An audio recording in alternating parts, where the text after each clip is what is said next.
Hello, everyone, and welcome back to Quest Me, the Star Wars podcast that takes you on a quest through legends and new canon, brought to you by Twist My Arm. I, of course, am your host, and my name is Josh, and I am excited to get into this week's episode of The Acolyte. It is the season finale, which at the same time means that it's the Quest Me season finale, so that's sad, but this is going to be an extremely fun episode. Um, we have everyone here, of course, and an extra special guest. So let's get all those introductions out of the way. First, we got Mr. Justin. Thanks for being here. Hey, I'm glad I can be. I went on vacation and my wife let me schedule the flights out, and she shouldn't have done that because I messed up really bad Mm, and had to fly mm, out on Thursday. Yeah, yeah. yeah. we briefly talked about that last week, and everyone was. We all had the same general consensus that we would have been murdered by our significant other if we Oh, had, you know, I scheduled a flight was and then sick messed the that up. entire day, or at least flight and landing until we went to bed. But still, I'm Yeah. survived. I survived. I'm alive, and I'm ready to talk about the finale. I'm so glad that you survived, and I'm so glad that you're back for this week. Of course, up next we have Mr. Phil, the pirate man himself. How are you, sir? Unmute. I'm doing as well as can be. It's been a kind of an up and down week, but Yeah, yeah. yeah, I could, yeah, I can understand that for sure. But I am here, and we are here to talk about Star Wars. Yeah, So, and hopefully this is an up part of the week. Hopefully. oh, definitely, most definitely. Well, we of course brought on one of your good friends, Phil. Her name is Erin, and I want to thank you so much for coming and hanging out with us tonight. Hello, friends. Hello. Hi, Erin. Welcome back. Thanks. It's been a while. Little bit. When I think when was the last time you were on? Was it Kenobi? It was Kenobi, I Kenobi. think. Yeah, I think it was. I did a couple episodes, I think, of Kenobi, maybe with you Yeah, guys. So that was a wonderful time for sure. And it's funny because some of the guests that were on the Kenobi show were also on this season, which ironically enough, both shows were very controversial in the Star Wars fandom. Divisive. Yes. yes. Yes, to be nice about it. But I am extremely excited to have you guys all on. Thank you for being here and talking about Star Wars with me and surviving the whole season with me. It's always a pleasure to have you on, and I'm happy that you guys are here for all these little episodes. Before we get too far into it, and before I forget, we have to go to the very first segment, which is.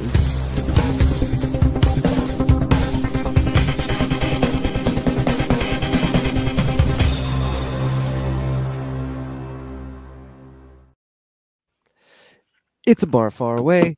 It is the last time that we'll be going to a bar far away for a little while. So, Phil, what you got cooked up for us tonight? Tonight, I decided to do something a little special, so we're going to actually kind of mostly make the drink here along with me so you can see the fun effects. Okay, all right. This one is named for an event that happens during this episode. I am calling it a bleeding kyber. Ooh.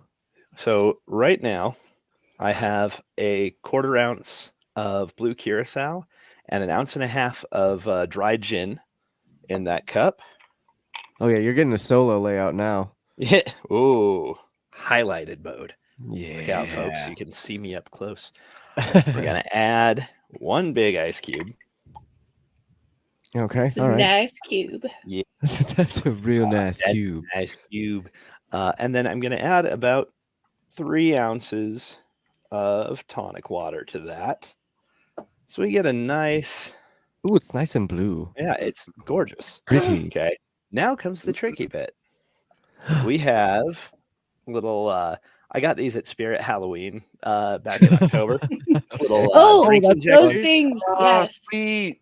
Okay, so in here I have an ounce of Campari, Okay. and so you're going to go ahead and just kind of slip that in here and observe.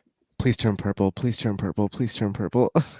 We just get a nice bit of red kind of infiltrating the Ooh. entirety of that drink. Mm-hmm. Oh, The fun part wow. is that because of density and how we pumped that in, that red is staying there at the bottom and slowly working its way up to the top. Bleeding. Woo. Dang. That I got to give a That's round of beautiful. applause for that one Right? because that was incredible. What Yeah. an amazing drink. Always drink responsibly, please. Don't drink and fly. Yes. Yes. Yeah, Yes. it's It's very getting heavy redder. on the orange peel flavor. Because of both Campari and Curacao Yep. being derived from some of their flavor being derived from orange peel.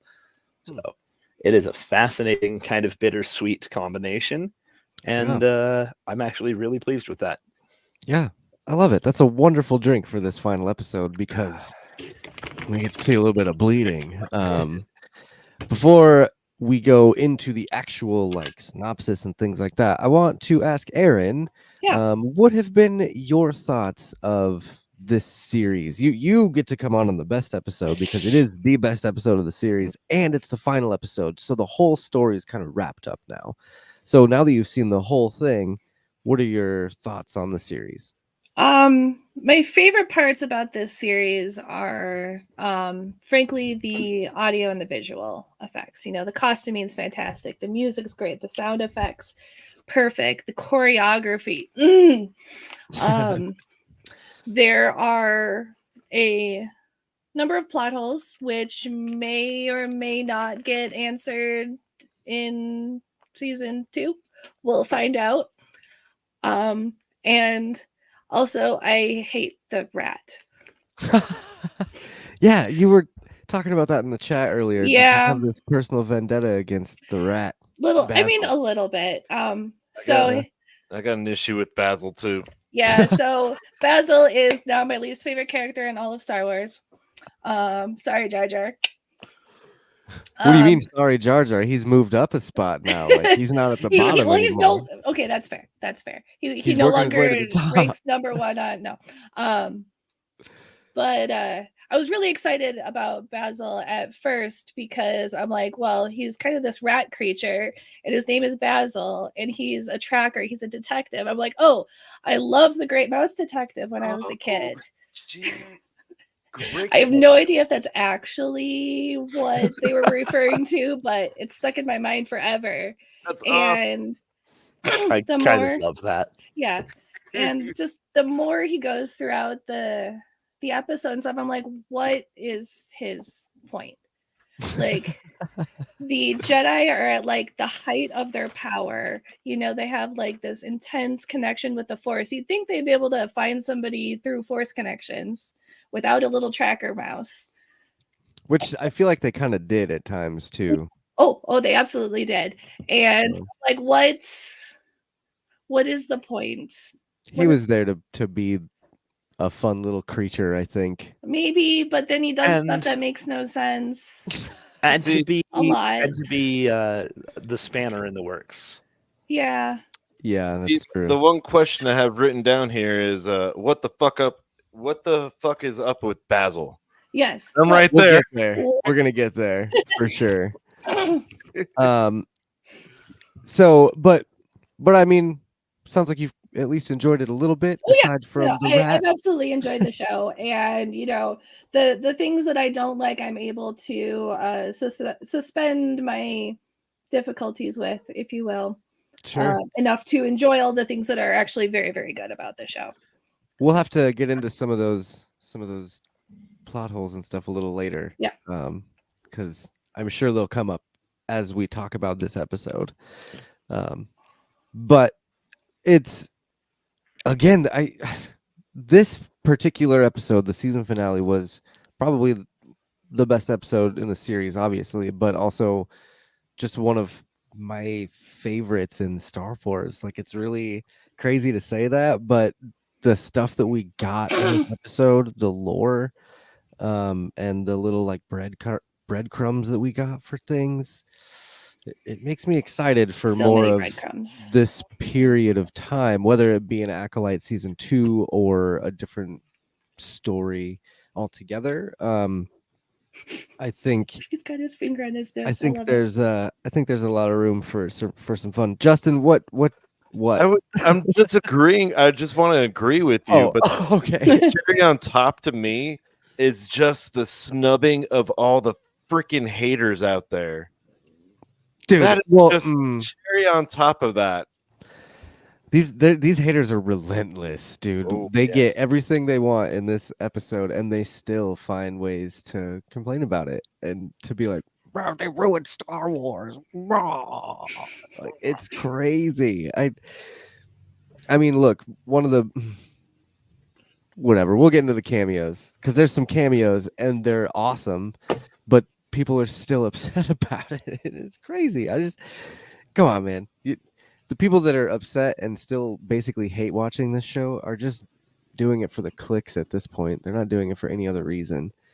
And it's funny how many people are now coming out of the woodwork, and now the fans of this show are becoming louder than the haters of this show, because I feel like the people that watched the show all the way through and gave it a good chance and actually enjoyed it for what it was, enjoyed it and would take a season 2.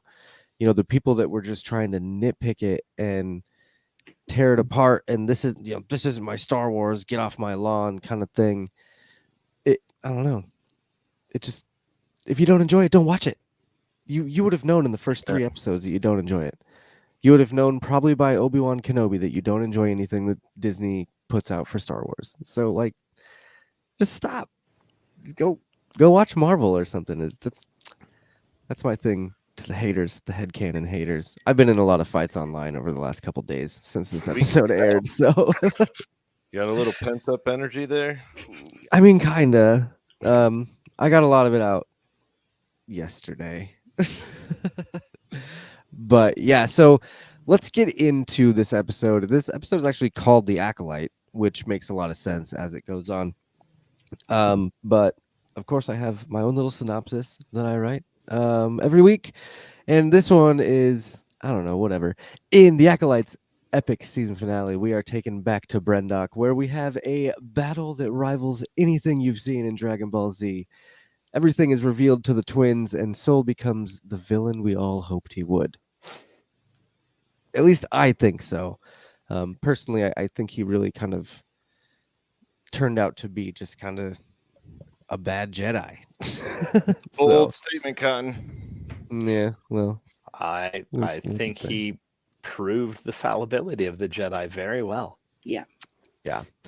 And we'll start with the.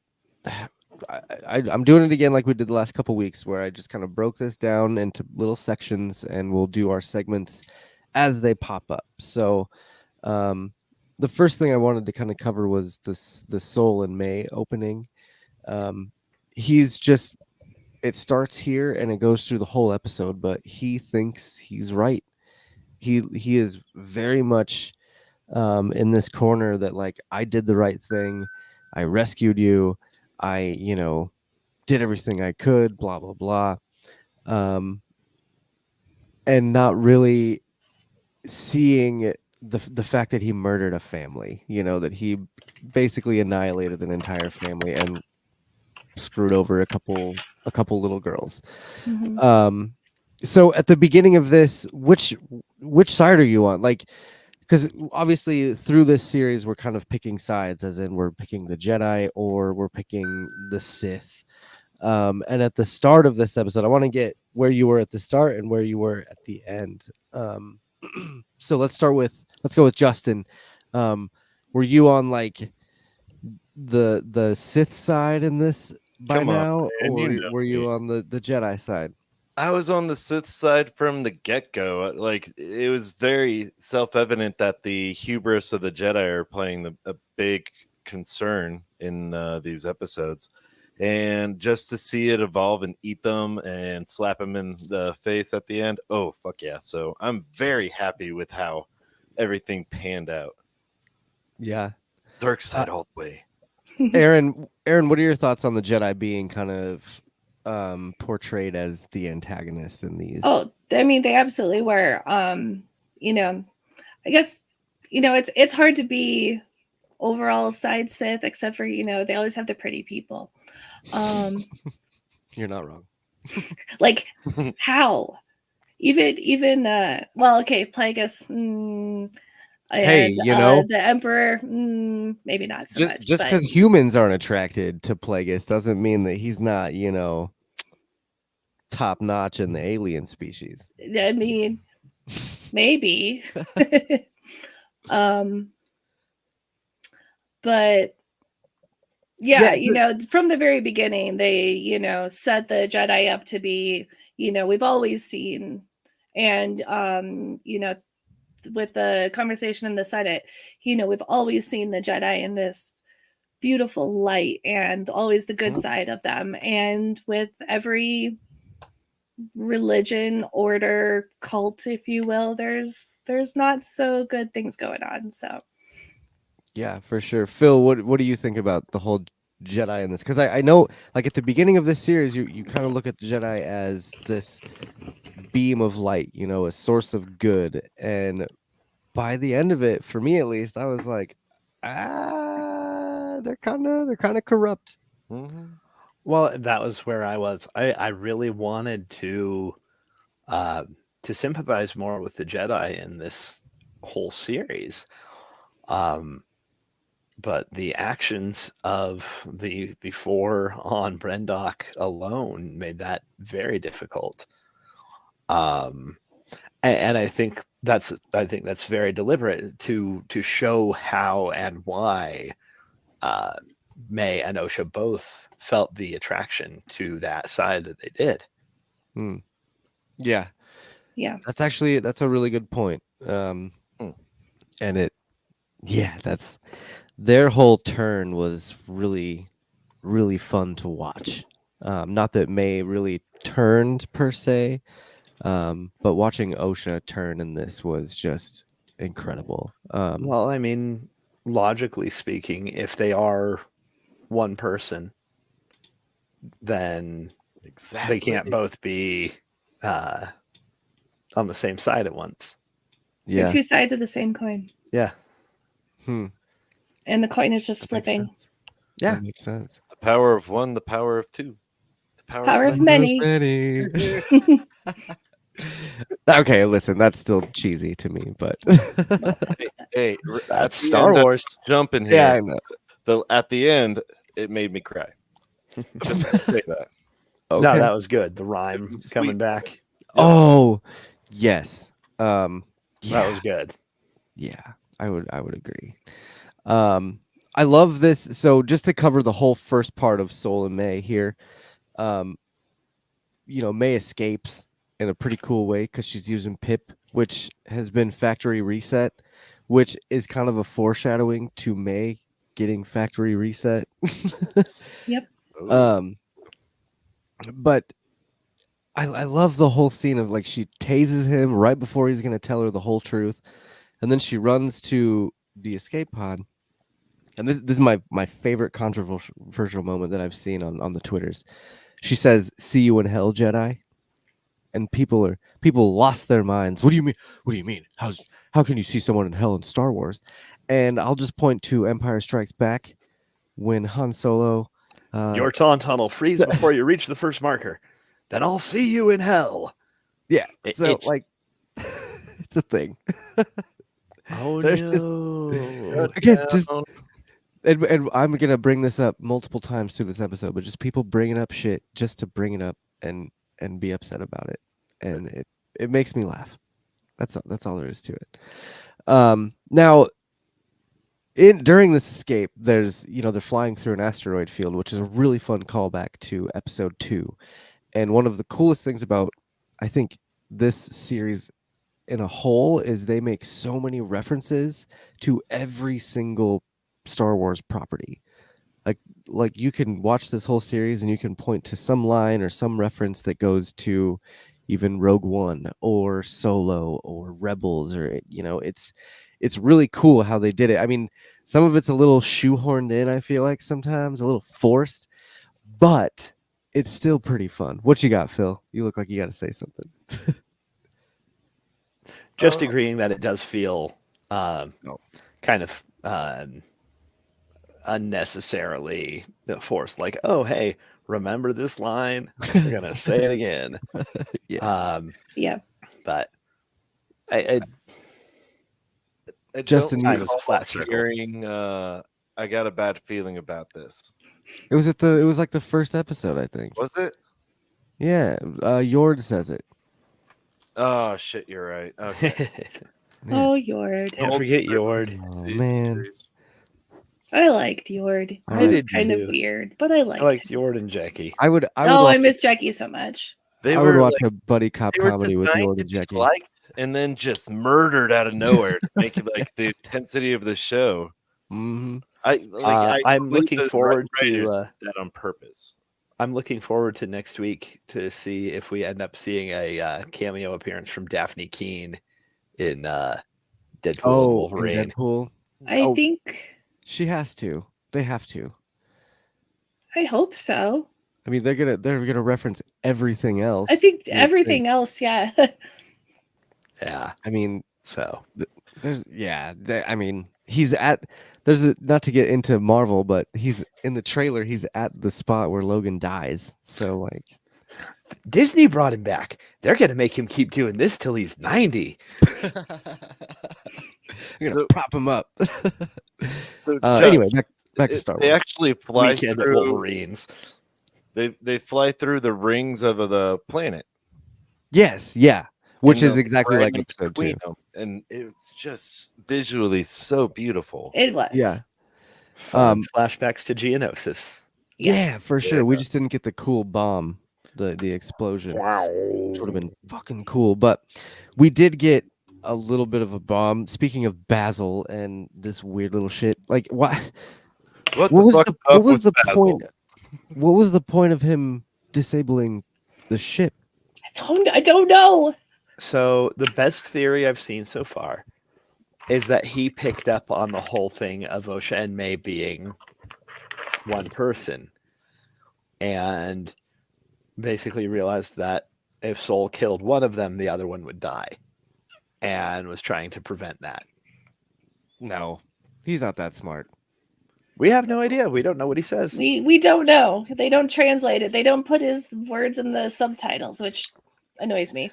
See, the only way it makes sense to me is that he thought he was trying to stop Soul on a suicide mission through an asteroid field or whatnot. That's the only thing that logically to me. He took out the targeting computer. I was gonna say, like, do you think that maybe Basil thought Soul was trying to shoot her down? I mean, for a second there, I kind of thought he was trying to shoot her down. I was like, oh, dude, he's just gonna murk her right now and just end it. Tangentially related. I love that Yord and Mog are like the only two people who speak Basil's language. Oh yeah. Yeah. It's too bad Mog survived. Whatever. We'll get there. There can be only one. But no, it would make sense, I guess, if he thought that he was trying to shoot her out of the sky. But there's also, I guess, a tractor beam on that ship that he was trying to pull her in with. I don't know, but either way, it was a really weird piece of plot. You know what I mean? Like, why not just have an asteroid hit the wing and make him spin out of control? And because that wouldn't have explained why both of them were forced to land. she could have. But he followed. Yeah, he's like right behind her. If he started spinning out of control, then he would have hit her just like he did because Basil disabled the ship. Damn space gerbil. Stupid rat. Honestly, I think he was completely unnecessary to the entire series. There were better ways to write in his plot things than to use this otherwise kind of pointless Yeah. See, but mess. Star Wars needs that cute, cuddly character every series. But he's They not even tried. They cute. tried, but I hate Basil. He's an ROUS. Yeah, and it's funny because Phil really liked Basil. I think that was yours. And Yeah. No, episode- Basil was my new Obi's character. Brownie. Yeah. I'm gonna Yeah, find him in the Black series and send him to you, Phil. Well, if we Yeah. get Well, a more second Basil for season, you. if we get a second season, we'll see what happens. Oh, we Uh, will. I hope not. I hope we don't see Basil. You're right. We will though. Oh, He'll probably be like, season 2. oh, season 2. We'll see. I don't know. But yeah, I mean that's basically it. Then like Erin said, they're forced to land here. So because of Basil, they both basically crash land on Brendok. And then we kind of go back to Osha and Chimere's story. It goes back and forth, but for the sake of the podcast, we're just gonna do the whole story. I honestly, watching the opening scene with Chimere and Osha, like I'd be scared if I was Chimere. The way that he just took control of him, or she took control of him with the helmet on, it was terrifying. Justin, what you got? Is that how you interpreted it? That she took over? Yeah. Yeah, absolutely. Because my first time watching, I was like, I don't know what the hell's going on, but he's in that night or that cult mode of when Torben was caught. Yep. And then afterwards, my second, third watch, and I was like, oh, maybe it was Plagueis fucking with him. No, see, my first thought was it was Coral. My first thought was that Coral was there in the background, and she Ooh. started taking over Chimere, but only because his eyes turned black and he went into that world. So Yeah, since that's right. Osha is connected to the witches, she has that power, she still pulls from the dark side, and when she puts the helmet on, it covers Amplifies. it amplifies it. And so she had no idea what she was doing. She was seeing the future, because she had mentioned that she saw May killing Soul without a lightsaber. And even when she pulls the helmet off, this is one of the coolest scenes. It was almost my Starlight Killer scene, but when she pulls the helmet off and you see the red lightsaber in her eyes, it's amazing. It's incredible. I loved that aspect of just her turning to the dark side, basically. That was a phenomenal shot. Yeah, yeah, and that's what I was saying in my notes, is basically I thought Coral was taking over his mind, which would have been cool. It would have been cool to see her again. I mean, as far as we know, she's still out there somewhere. Yeah. Right. And I think that would be a season 2 question that we would have, because you never saw her die, no body, no death. What are your thoughts on the opening scene with Osha? Because she really just takes over. I mean, from beginning to taking over Chimere to when they're even flying to Brendok, and she turns off his controls in the ship. She's like, "No, you're mine now." I mean, what what do you guys think of that flip of control there? Erin, we'll start with you. It's definitely some foreshadowing to her, that whole coin flipping thing. The flipping of power, that the pull either way when you're, in the dark side type of thing. There are those with power and those who want it. But I also, was kind of noticing like her costuming effects and such. She was wearing these dark gray clothes now and such, and with May wearing the lighter clothes that Osha was originally wearing, you kind of see that transition. So it's kind of a callback to Return of the Jedi when Luke was wearing the dark clothes, and kind of pulled to the dark a little bit. Again, just another small reference to all the other movies. But yeah, I like that. What about you, Phil? Were you okay with how quickly Osha turned? I don't think it was a quick thing. I think it's been building for some time. I think it's, you know, everything with Soul this whole time has been kind of leading her to question whether or not May was right. Yeah. And I think she was in a vulnerable place, and Chimera just kind of pushed on that a little bit. He really did, didn't he? He really used He- that to his advantage. Yeah, he knew how to push her buttons. He'd worked with May for so long. Mm-hmm. And them having some of the same triggers, if you will. Yeah, it's just different. It's like the same trigger, but again, like on a different side of the coin. You know what I Mhm. mean? Like he just had to kind of flip the script a little bit, and it worked out. He was poking at her fear, and her fear was getting worse to anger. This is like it's fun to see the classic Sith downfall and them slowly fall into it. I love it.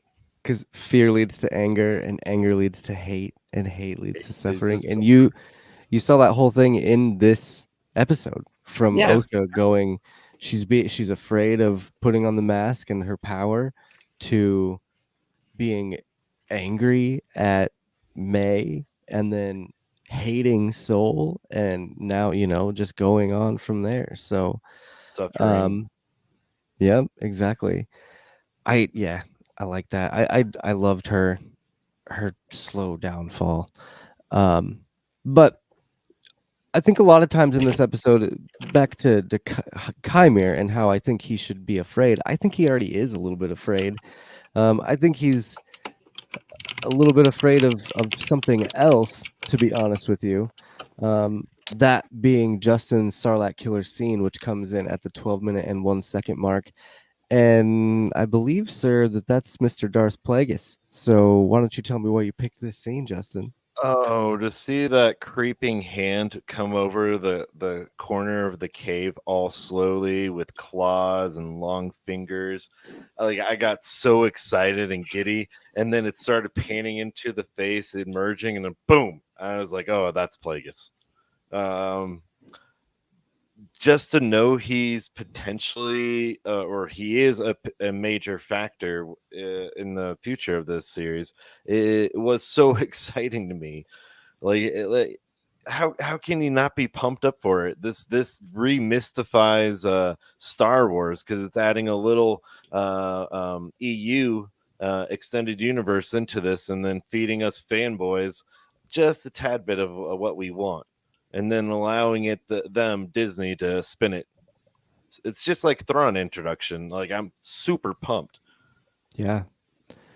Phil, what do you think the introduction of Plagueis means for the franchise moving forward? I gotta admit, my first thought when I saw him was just the line, "That's no moon." I think it is to be expected given the timeline that we're working in. I think he is arguably the best kind of overarching protagonist, or antagonist rather, for anything set in this time period. If we want to still be focusing at least on any Jedi versus Sith conflict, I think he's the only choice. Yeah. Erin, do you know much about Plagueis other than I the don't. tragedy of Darth Mine's a Plagueis? little more anecdotal stuff, but Sure. I do agree with what Philip said on that. So I again, and back to the haters of this show, people are mad that Plagueis is here. This is one thing I feel like fans have been clamoring for a really long time, ever since Palpatine said, "Have you heard of the tragedy of Darth Plagueis?" Like, James Luceno wrote a really good book, which, by the way, is free on Spotify right now. So if you want to listen to that audiobook, go on Spotify. It is free. Check it out. But to see Plagueis and to like know that like Phil said, he's in the background, I think it brings a whole new aspect to the Acolyte. Because what's he doing there? Is Chimera his apprentice? Is Chimera working with him to find, these different vergences in the Force. Does Chimera even know he's there? Does Chimera even know he's there? That's another thing. Is Plagueis Oh. there with his old master about that. Tenebris on the planet? What is it, Brendalock or whatever that was called? I can't remember the planet that it was. Bryn, oh, damn it! I looked it up the other day. Yeah, it's okay. But Plagueis and Tenebris are on a planet that mines cortosis in in the original books and stuff. So there's so many questions now about Plagueis, and he looks kind of old and decrepit. Like his hands look a little old. Like is he in a healing process right now? Is that another thing? Maybe he's using Chimera to heal himself. Who knows? What were you gonna say, Justin? I was gonna say like the whole power of two, or no, not the power of two, the rule of two. Mm-hmm. Yeah. That's been installed, right? Yep. So maybe this is like Vader trying to gain Luke to overthrow the Emperor. Could yep, that's very possible. But there was one specific scene that happened later on, basically in the middle of the fight, and it was when Soul says, he's talking to May, and Chimera is standing right there listening, and Soul says, your mother's created life. They were able to split the one person into two and create life. And the camera glances over to Chimera just briefly, and he gives a look that's like, "Ooh, He's what surprised. Did you? He doesn't. No, He doesn't no. know that. I think the exact opposite. I think that's exactly what he's been looking for. He's been helping Plagueis to find something that creates life, because that's Plagueis's biggest goal, is to find, a virgins or something that keeps him immortal. So when Chimera gives that look, it's so like, okay, maybe I do need this person to be my apprentice. We do need to work with these people. Dude is deathly afraid of death. Yeah. Right. So I think Chimera definitely, maybe he's not his apprentice per se, but he could be working with him. He's his apprentice.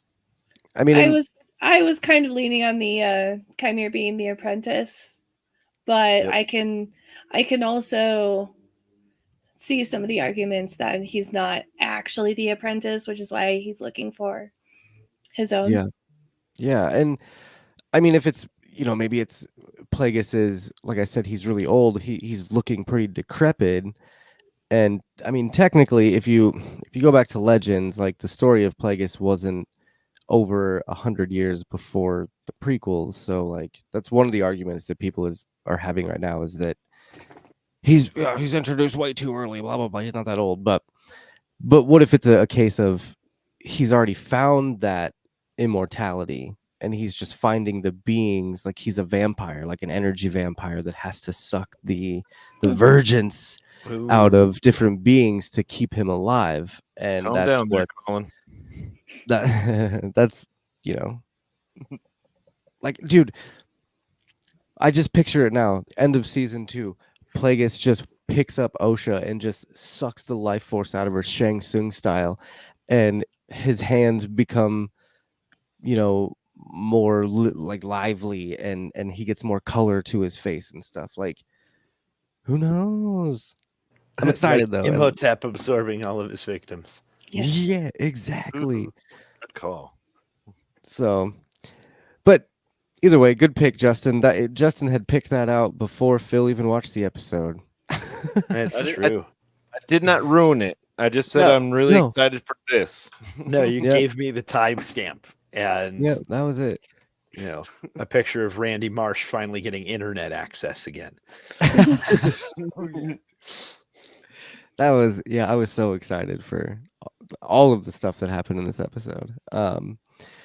But moving on from the opening scenes of Osha and Chimera and Soul and May, we do get I call it Vernestra Part 1, where she meets with the senator, which is a really interesting scene. There's the senator and her have a really interesting dialogue about the Jedi and what he thinks of them, and also kind of what the Senate, I feel, is starting to think of them. This is actually Justin and Erin's one-chimer. So I'm going to play it, and then we'll let both Erin and Justin kind of talk about it. So let's get over there. Here we go. We don't control the Force. Not the Force. Your emotions. You project an image of goodness and restraint. But it's only a matter of time before one of you snaps. And when, not if that happens, who will be strong enough to stop him? So Erin, let's start with you. Why did you pick that particular line for your It just kind of solidifies that whole kind of subversive, not quite villainy that could happen with the Jedi. It's you know, foreshadowing literally the entire future of the Star Wars saga, if you will. I guess that's true. Oh yeah. I guess that's true. Justin, what about you? I think yours was right before the line of "We don't control the Force." Yeah, it kind of started right there. Mine was just a little snippet of it. Like the entire monologue was very powerful, just speaking to the flaws of the Jedi and how the potential is so high, which I agree with the senator. Obviously, it happens with Anakin, but to just it was him saying we don't, or Venestra, we don't control the Force, and the senator, not the Force, but your emotions.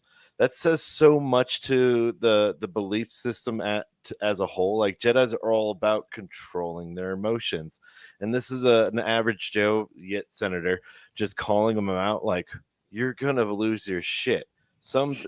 Like something's gonna anger someone or sadden someone to just go out of control, and then he calls them out like how are you gonna handle them?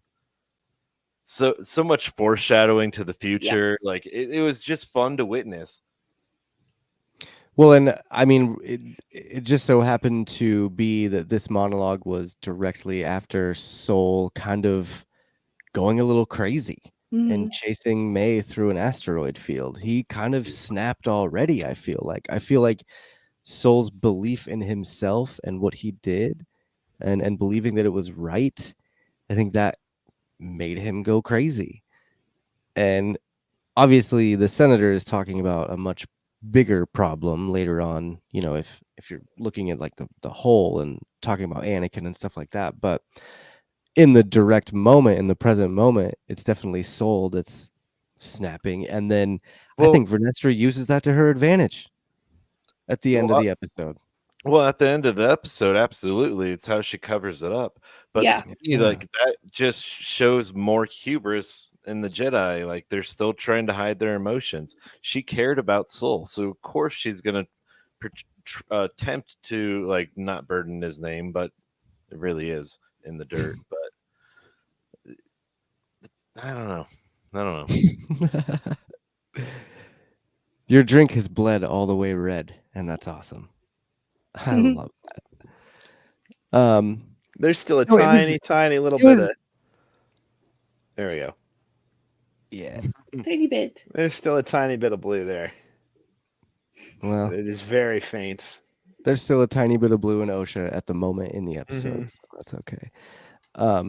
But no, I really like that pick, you guys. And normally I would be like, no, Justin, pick something else. But I thought, you know, it is a really big monologue that does kind of explain a lot of what's going on in the High Republic era. And I think a lot of the events happening now are what's going to change the Jedi Order in the future. And like just Yoda kind of the will whole path of the franchise. Well, yeah, and just how the Jedi handle things, you know, because they seem a little more free flowing in the High Republic, whereas in the outfit when she like was talking to the senator was gorgeous. I don't really recall a Jedi past the High Republic wearing anything cool like that. Yeah, it was one of the coolest outfits in the episode for sure. I think I think I'm going to call this High Republic era now the Old Testament, and I'm going to call the Skywalker saga the New Testament. I mean, Hell's Canon, so Yeah. And Exactly. Space Jesus. The Space Jesus is there, so Does that mean like I'm gonna make that a after- thing. No, okay, no. Yeah. So it was a pretty fun little chat with Vernestra and the senator, and then in shortly after this, Vernestra kind of goes and makes a secret phone call to some random Ooh. senator. I saw some videos online where people think that it was actually Ian McDiarmid doing the voice, not that it was Palpatine, but it was his voice, Oh. which is kind of bold for them to do that, because if people found out that it was Ian McDiarmid, people would lose their minds, dude. Yeah. Like, what are you putting Palpatine in there? What is happening?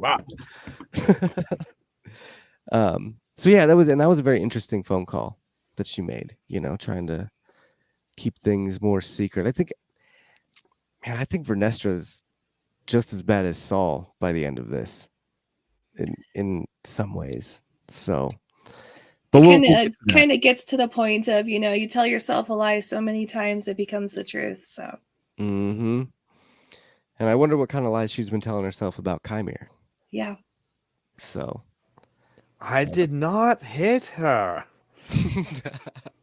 Well, hi, Mark. Hi, Mark. So yeah, let's move on from there. Everyone basically goes to Brendok now. So Vernestra has to bring somebody in. She's going to bring somebody in no matter what it is, just so she can protect the Jedi Order, in quotes. So I think they know where they're going by this point. I think what's his name? That dork Mog. Yeah, What if he's he's Sheev?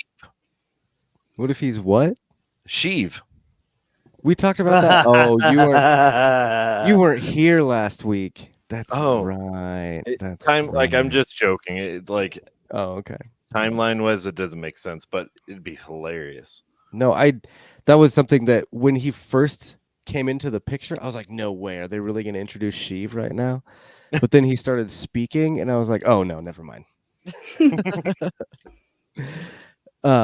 So yeah, how did they figure that? Oh no, because Soul turns his responder, or his transponder. His transponder on when he landed. So then Mog is like, they're on Brendok, and so everyone's going to Brendok now for a big old fashioned party. And in this like section here, there's like a little bit of story smashed into a bunch of action. And this is some of the best action that we have seen in Star Wars, like especially on Disney Plus Star Wars. And I'm talking, I mean, like, Mandalorian had great action, of course, and Ahsoka had great action, of course, but the choreography of this and the way that they filmed it, and just like the fighting styles and all the different like references that they took from, I mean, I can't name anything that they took it from, but I know that they took references from things, like old samurai movies and stuff like that. And 100%. Everything on the internet is a repost of a repost of a repost. Even there you go. But even like anime, I feel like there was some anime in this. There was like some Star Wars visions in this.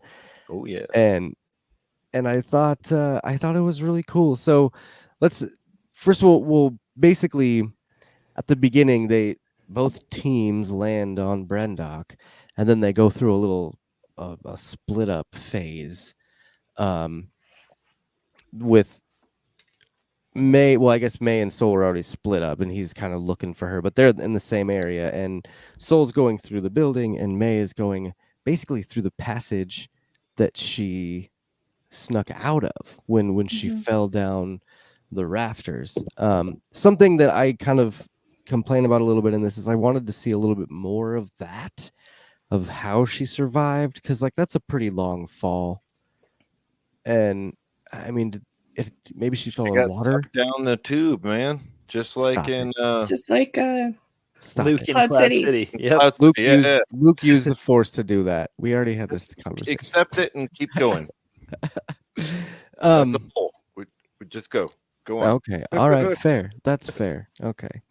But then the way that Osha and Chimere split up is really, it's total Batman, dude. She's like, well, the only way in here is through this elevator. And Chimere's like, are you sure? and he's already gone. He's already poof smoke gone. You absolutely so- pulled a Batman there. Yeah. Everybody did. But that was this is- actually something that Reactor Magazine's reviewer was talking about. It's like, why does everybody keep Batmaning? Everybody Batmans. Osha or no, May Batman. May Batman. Last week. Was it that? No. Oh, well, that was this episode too. And she did, yeah, with this episode, but she Yeah. also did in the episode 4 or 5 or something. Yeah. And then a bunch of people Batmaned in episode 5. I know Chimere did a couple times, and like, yeah, Yep. there was a lot of that going on for sure. What are they doing with just like a high jump, or what do you think? Well, Chimere definitely climbed the side. He had to have jumped up and just climbed up. I mean, he's got those muscles, so. Oof. He Oof. does have those muscles. He's look, man. This is Yeah. the good place. The Force, it is the good place. I still need to watch that. Oh, so good. I love Manny Jacinto. He's awesome. He's great. He's like, I think he's my favorite character, and he's my Boba's bounty in this series for sure, because he's my favorite. Just his whole shtick is great. His smoothness, his like, his carefree attitude, and he's just gonna kill everyone. He doesn't give a shit. No. But yeah, so the team split up, and literally this is where the fun begins, right? Because Chimere finds Soul screaming for May, and he says one of my favorite lines. I should have picked this one for my one chimer, but he says, "You and I make a really good team. Thanks for helping me find her," or whatever. Yeah. And then they go total Rogue One, Mandalorian season 2 hallway lightsaber battle scene. That was so good. And it's Beautiful. incredible. Erin, talk a little bit about this this portion of the fight and how much fun it was, because your Starlight Killer scene is basically right after this hallway scene. Yeah. So the hallway, I loved how just they were able to coordinate in all those close quarters, with the lightsaber cutting through the walls, and just like, oh, is this whole thing gonna collapse? And then Soul just like, you know what? I'm not gonna worry about it collapsing. I'm jumping ship. And the whole jump ship thing, like just the floating, the whole crouching tiger, just kind of the whole Kurosawa type. Woo! It was. Yeah. It's what Kurosawa would have done if he'd been able to do the fly by Oh yeah, wire. if he wanted, if he could, this is absolutely what he would have done. So, but like, I know it's a little shallow, but just the whole visuals of that whole thing just made me giddy. Yeah, just that right there. It's like, And then a little bit later in this fight, when Chimere has his 2 sabers, like he splits the saber and he's like doing a whoosh thing, and Soul just like blasted away. I had to decide whether it was like this particular float down shot or the power slam, the power burst thing. I was Force like, blast. That was so good. Yeah. Just and I gotta say, I love Soul's lightsaber fighting technique. mhm. Just the constant deactivation and reignition of the lightsaber. Yes. I thought it was a which, little I mean, weird we'll at get to first, but I that, came to but- really, really enjoy that. Yeah. I'm trying to remember what it's called. Wire effects or slow wire? Is that Crouching Tiger, Hidden Dragon? Like they just did one little shot, very small, but it was freaking amazing and Wire foo. moment. The wire Yeah. foo, yes. Wire Yeah. foo. But it looked better than the Crouching Tiger because their legs weren't dangling as they flew down. You know what I mean? It looked a little bit more controlled. Oh, like Yeah, he like years after that. it was a much shorter fall, so they were able to maybe hold their position on those wires a little bit longer. And So- and again, 24 years after Crouching Tiger, Hidden Dragon, I think they've Has it been that long? it was a absolutely 2000 release. Yeah. Did It was anyone- right after the did anyone- Matrix. The Matrix was 99. I Right disagree after with the all Matrix. of this. Did anyone catch the Soul doing the Liu Kang bicycle kick? Yes. Yes. The Oh, triple I was kick. so- It was I so literally like good. rewinded it. I'm like, So 1, good. 2, 3, bicycle kick. Now I'm gonna have to Yeah. watch it again. Oh no. Yeah, that whole fight was just, it was incredible. And that force burst, that's totally That's a repulse, man. it's That's a video game thing. It's from Force Unleashed and the Jedi game, the Force Jedi Outcast repulse. game. So yeah, it's like they did. Chimera does it as well. So just Yeah. another one of them callbacks, Yeah. references, and things. Vader does too. He does, yeah. But just excellent picks for that, because watching them go through their fights, and like Phil was saying, the snapping down of the saber and turning it back on and then using things to his advantage was just so much fun. And that actually brings up Phil's Starlight Killer scene, which he also has 2 of them. So we'll start with the anime shot, which was this guy right here. This is the still shot, the anime still shot from every single anime that you've ever watched where there's a sword fight or a battle. They go at each other and they end on opposite sides and they stare away from each other for at least 10 seconds and breathe heavily. Phil, why did you pick this shot? Because of that.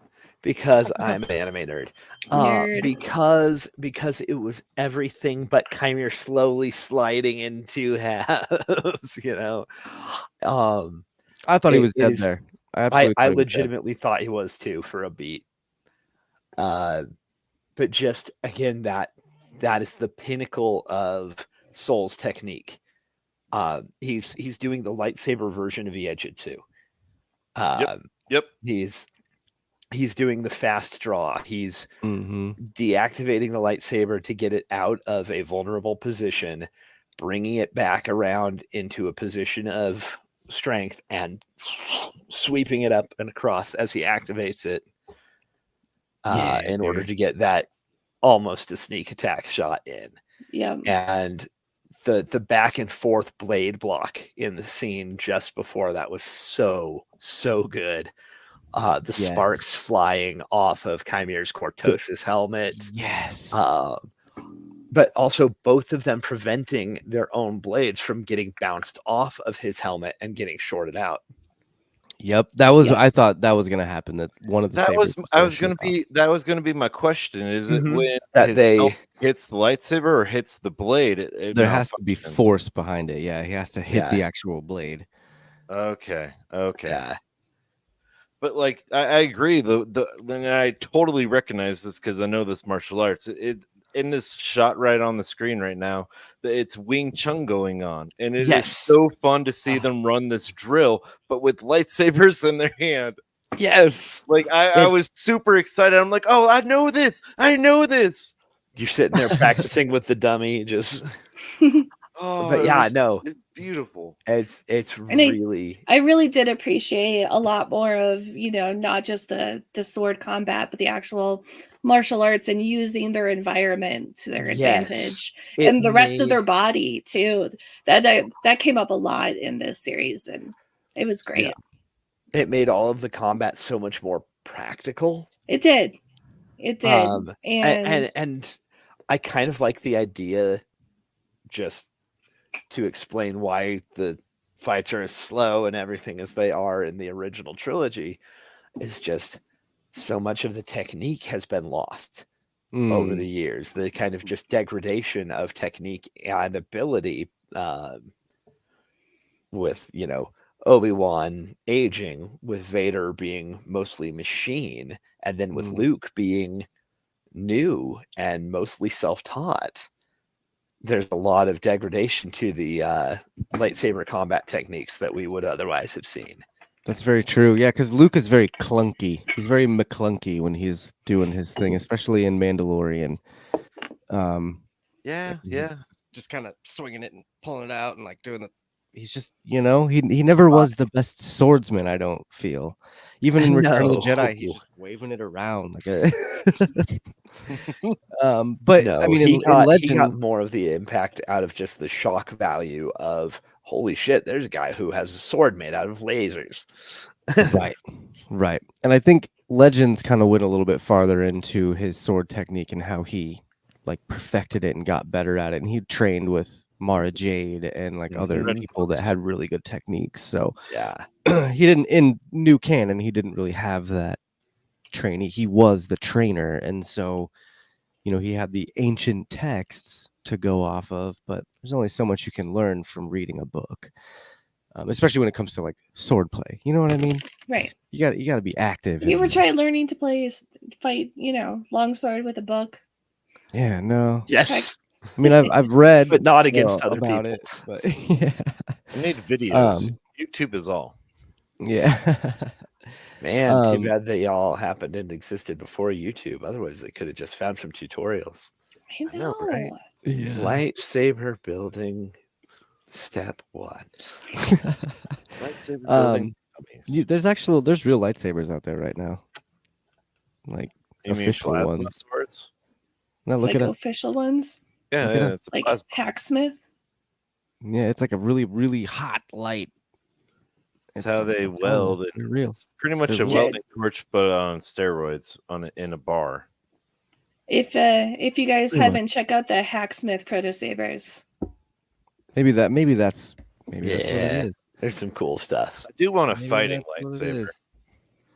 Hacksmith mini, is it the mini saber or the lightsaber? I mean, the mini sabers, like they're literally their butane torch, which is Oh, yeah. freaking epic, and I've got one upstairs. So Yeah, that's actually the one. That's the one I'm thinking of.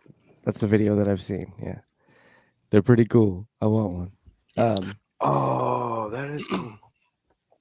So this last part, or this battle scene, is really cool because again, it's just like normal Star Wars, where it's bouncing back and forth between the two different stories, and we get in the middle of the Chimere and Soul fight, we get May and Osha, and their whole interaction, their first kind of interaction in a while. It's like a real interaction. And Osha's just so angry. She's so angry by this point, and she is just blaming May hard. Which, like we talked about earlier, she was afraid. Now she's angry. And I kind of think that she was a little brainwashed. Would you guys agree? I mean, in that kind of environment, they've both been. Mhm. Osha and May have both been kind of brainwashed. The question is how much of it was intentional. I would beg to differ on that, because I think May was raised for revenge. May was raised because she knew that Soul killed her mom. She knew what the Jedi did, and she Chimere found her and raised her for revenge. Whereas Osha was raised based on a lie. So we she have was no idea, though. We have no idea how long it was that May was with Chimere.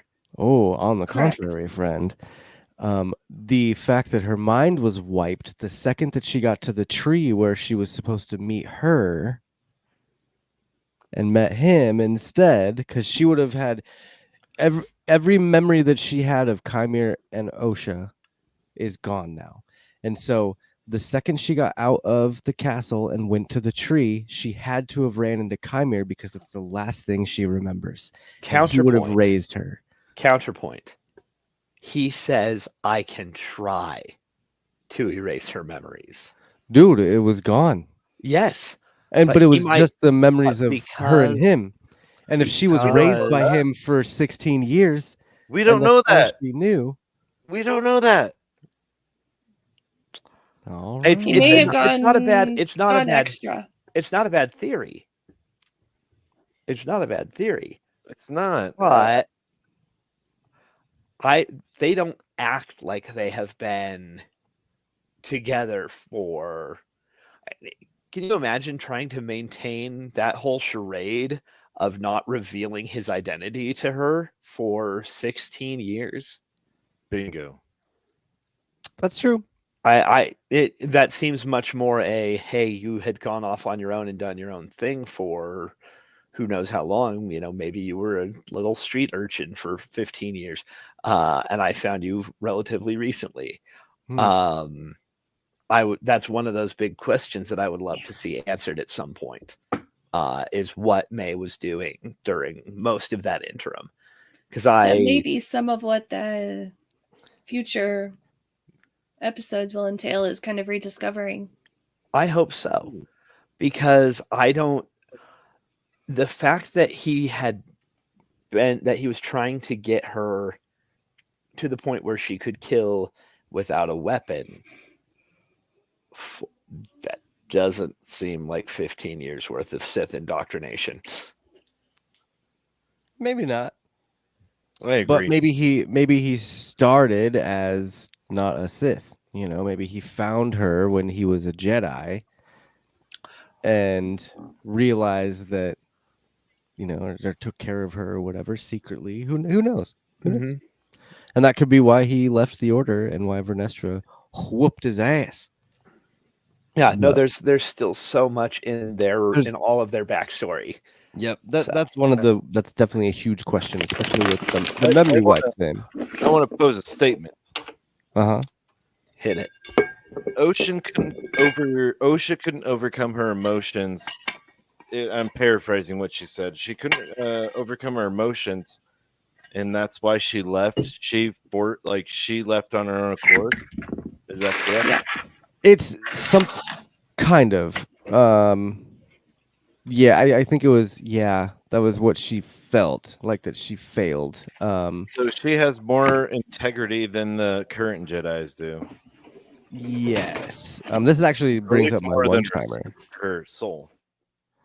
Yeah, I mean, and this kind of brings up my one-chimer too. So it's the end of that whole conversation, basically right before they get into the fight, is where my one-chimer is. How could he teach you to control your negative emotions? He's the reason you have them. You didn't fail. He did. And then that's exactly where she loses it, because now she's realizing, like, oh my God, is my life a lie? I mean, at least that's kind of where I thought it was going, is that she is starting to really understand that she was raised on a lie, because she just starts screaming, and this is where the hate comes in, because she now hates her sister for killing her entire family and now trying to blame it on the one dude that has raised her from birth. But now she's questioning that because of what May told her. So it was again that just, this is where she turns. I feel like this is it, where she's like, okay, I'm done. And then this scene, and then when Soul comes out at the reveal, is definitely where she turns. But before we get to that, but one of my biggest notes on here was I love the 2-as-1 fights in this scene with Osha and May, where they it was the same exact moves. Perfectly symmetrical violence that never solved anything. Yep. Yes. But I wonder, did you guys, I feel, speaking of McClunky, I feel like that fight in particular looked a little McClunky. Justin, would you agree, or am I in the wrong there? All right. Let me explain. I feel like this is filmed like Parent Trap, where they have Lindsay Lohan do the entire fight scene versus someone else doing it, and then they film her on the other side, so it looks like she's fighting herself. So that's exactly this is an editing issue. But yeah, it feels okay. Phil, are you on that same train? Is it an editing issue, or is it just a clunky choreography? Because this was definitely my least favorite choreography fight. I think it would have been the hardest one to edit. I think it was probably actually more likely just done with stunt double for 90% of it, and then just CGing some of the details. But I mean, I don't work post production, so who knows? Yeah. Yeah, and it's got to be hard. I mean, of course, Yeah, it's a tricky setup, regardless. yeah. You know If who would know that's- this answer is Ro. Row. Oh, Bro. he absolutely would. I wonder where he is. He he's probably not here in protest. That's okay. Hater. Go follow me on Twitter, everybody. Twist My Arm Cast, and you can see some of the conversations I had with some people online. They were good, they were fine, but some of us have we disagree on things. But after this scene, I'm trying to remember how May Batman's her way out of this one. What happened here? She just ran. Because the ship flies overhead. And this is when and they look up. They look up and they see Vernestra arriving.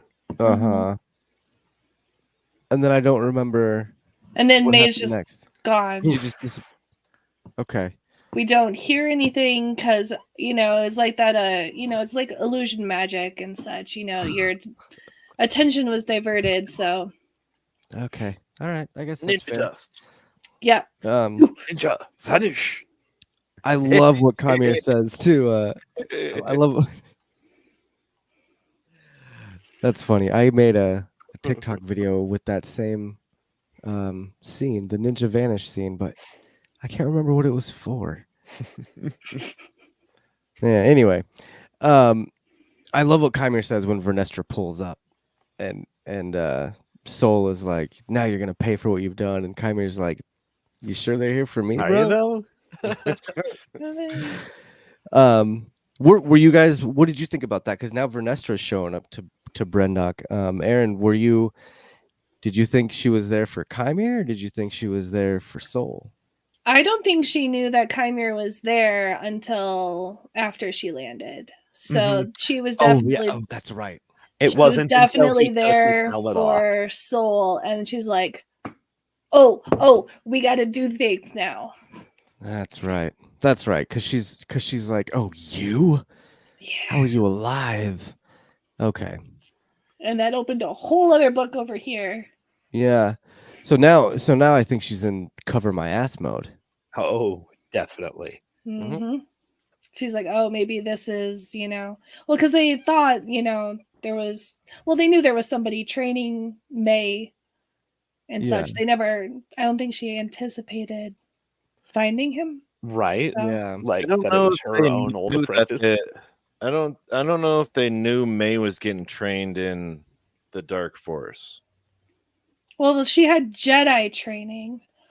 Right. They kept saying she had Jedi training, and that a Jedi had had rogue turned. or whatever. Yeah. A rogue Jedi. That's kind of where they were at with it.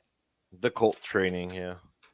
But yeah, I mean, I did like that because now now that is her pupil, and that's where he got those scars is from her. Absolutely. She was very surprised that he was alive, and that's gonna be a fun season 2 story for sure. But dude, and I'm telling you, this is where my Starlight Killer scene comes in, because the bleeding of the lightsaber in this is one of the best things that's happened in Star Wars. Beautiful. It was so well done. See it mid like coming out in the blade itself. Like, well, and you can see it in the crystal Mm-hmm. in like a half a frame before the blade activated. So before we this is just, we have to get to why the crystal bleeds, right? Yes. And the biggest thing is that May is working Soul at this point. Like, she comes in, she disarms Soul right before he's about to kill Chimera, and throws his saber away, and now they're having this dialogue, and this is the part where Soul talks about how they were created, and Chimera gives that look where he's like, "Oh shit, I think my friend might want to know about this." But then May brilliantly sees Osha in the background and manipulates Soul to a way that he admitted to killing their mother. Now we're at the real hate full, like, now OSHA is pissed. And here, another reference, force choke. First time we've seen a force choke in a while. And it's vicious. Trying to explain everything. He is still under the impression that he has done good. He's told himself that lie so many times. Yep. And at one point, OSHA just goes, "Stop talking," and he continues to talk. And then she's like, "All right," and just starts choking him. And like, obviously, this is the moment where she turns because she decides to go to the dark side and kill him. Phil, do you agree with her killing him? Like, are you on board with that, or did she maybe go over the edge a little bit? I think she definitely went over the edge.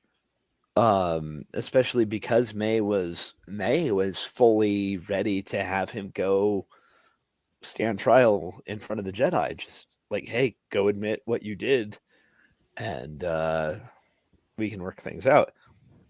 But OSHA, I mean, I understand that was a much more severe betrayal for OSHA to find out that the guy who basically raised her had lied to her the entire time. So I don't think it was right that she did it, but I think it was the, it was the expected course of action. Yeah, I'd agree. I think it was her. And honestly, it's what the Star Wars universe needed, because if May had, Soul had actually gone before and done a tribunal type of thing, it would have changed the whole course and the perception of the Jedi for all of Star Wars in the future. And this being a prequel, can't really do that. So. Yeah, exactly. Agreed. Oh my god, I just lost my. While Soul is choking, while she's like killing him, he's still trying to say things, but at one point he says it's okay. Oh my Lord. I think that was the best possible final line for him. Mm-hmm. Not an "I'm sorry," but it's okay. Erin, do you think his death? That's what. Do you think that was an exception of death and that he fucked up, or was it just kind of him trying to soothe OSHA and say, "No, it's okay, I saved you"? Erin, sorry. A bit of both. It's okay that he understands this is the consequences for, not the consequences that probably he should have been, susceptible to, but yeah, and also that it's okay for her to be angry, I guess. And but yeah, just kind of trying to soothe OSHA just a little bit, in that last second. So yeah, that makes sense. And all the while she's choking this dude, and you see the inside of the lightsaber. I had to pick 3 different shots of the bleeding of the crystal because it starts like her anger is just corrupting it so slowly. And we've always heard about it. We've always I was going to say it's it. canon that those crystals can be corrupted. Mm-hmm. Yeah, we just never saw I've it in seen action. in a comic. Right. I saw Vader get to bleed the crystally soul from the Jedi he killed, but this whole image of it going through as the blade is extended, wow, it takes such a strong emotional negative event to that occur, and we saw it in real time.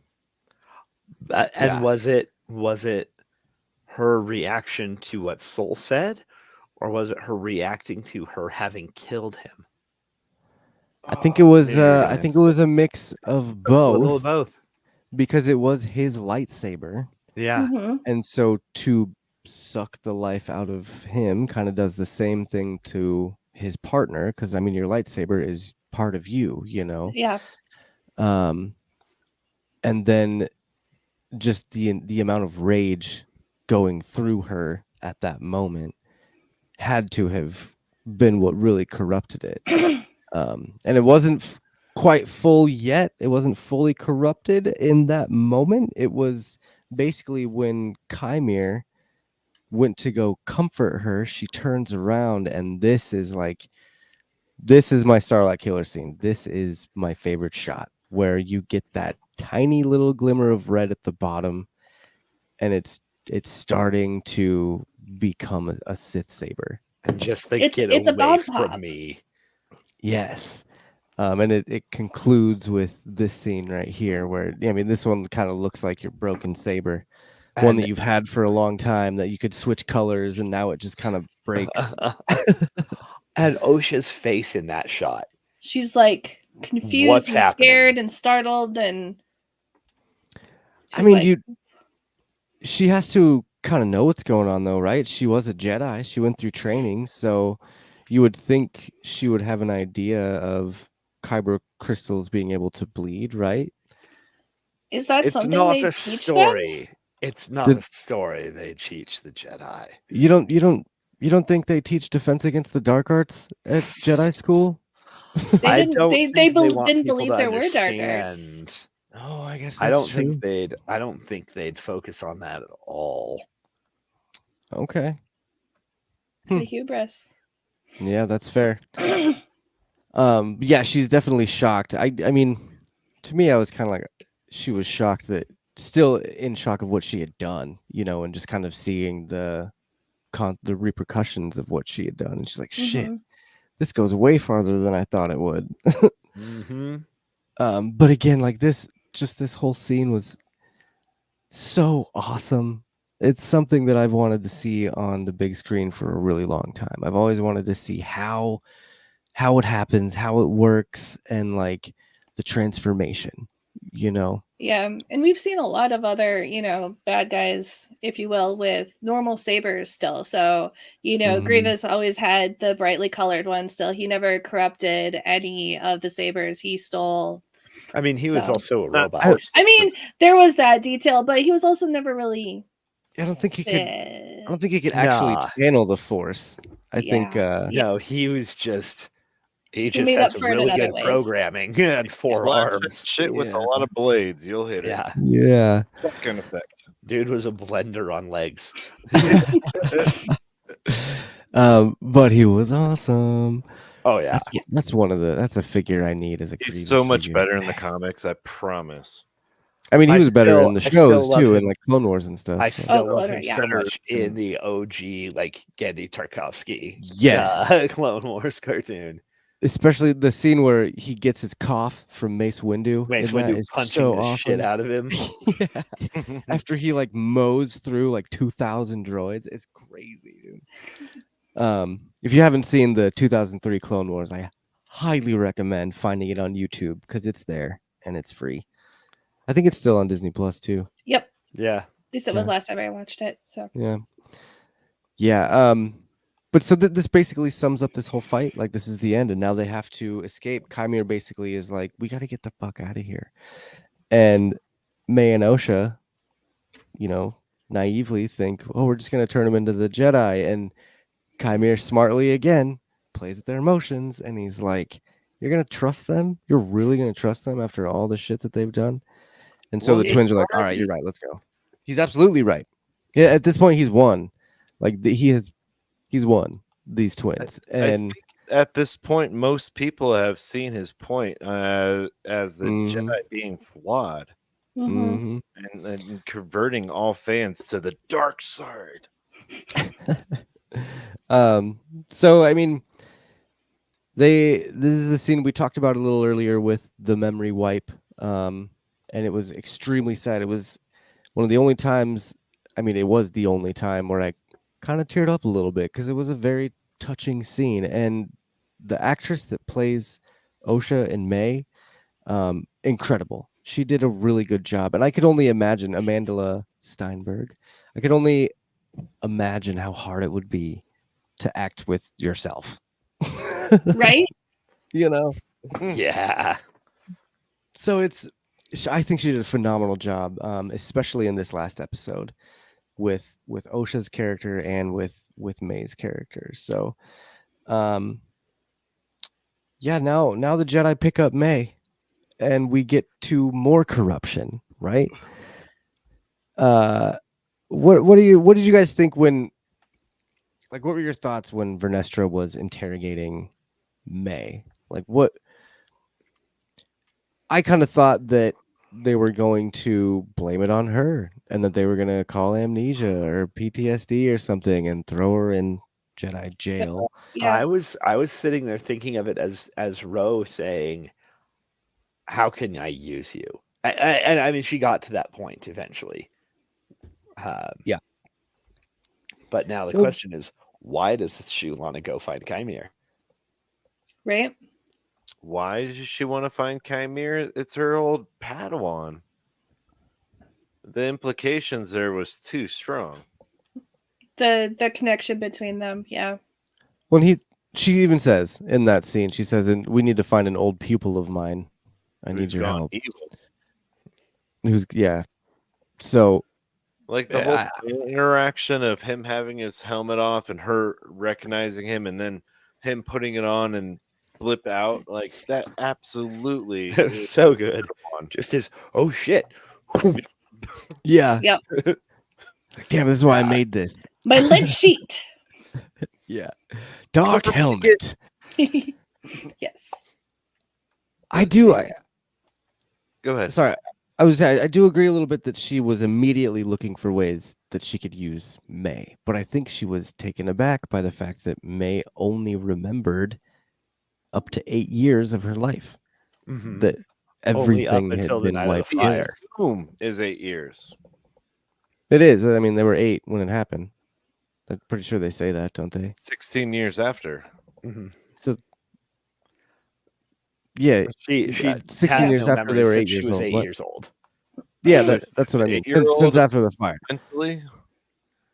Yeah. Yeah. That's another thing that I was thinking of too, is like, did Chimere mess up so bad that he just wrecked her entire brain and now she's just 8 forever? Scrambled. Quite possibly. She could be eggy, a little scrambled. She seemed a little scrambled. That one got me. That was good. Yeah, it was interesting. But it made sense. I'm just curious as how she's going to use her. I guess depending on how good of a wipe Chimere did. Have we ever seen a memory wipe in Star Wars like that? Only for the droids. Well, yeah. I don't. I mean, you've seen the mind trick, the Jedi mind trick, of course, but nothing to that extent. No. Yeah. Like I can recall it in Knights of the Old Republic, the games, not canon, but this one Yet was again, another willingly. reference.